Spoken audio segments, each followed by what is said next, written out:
Hey everyone, Warren Broad here, and in less than 24 hours I'm going to be presenting my first group program. The name of the program is the Ultimate Relationship Program.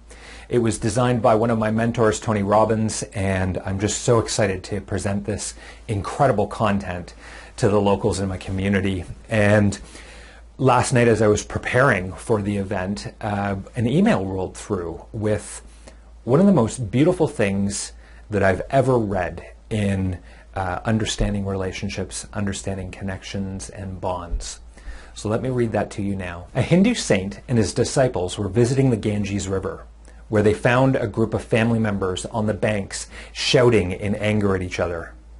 Turning to his disciples, the saint smiled and asked, "Why do people in anger shout at each other?" His disciples thought for a while. One of them finally said, "Because when we lose our calm, we shout." "But why should you shout when the other person is just next to you?" countered the saint. "You can just as well tell him what you have to say in a soft manner."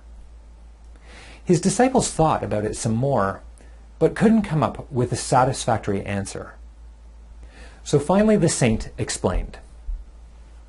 When two people are angry at each other, their hearts distance a lot.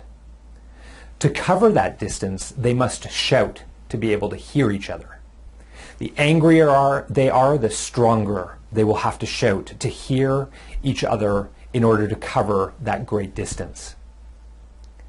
But what happens when two people fall in love? They don't shout at each other, but instead they talk very softly because their hearts are very close. The distance between them is either non-existent or very small. And when they love each other even more, what happens? They do not speak. They only whisper, and they get even closer to each other in their love. Finally, they even need not whisper. They only need to look at each other, and that's all. That is how close two people are when they love each other. So when you argue, don't let your hearts get distant. Do not say words that distance each other more, or else there will come a day when the distance is so great that you will not find the path to return. Have a wonderful day and keep your relationships strong.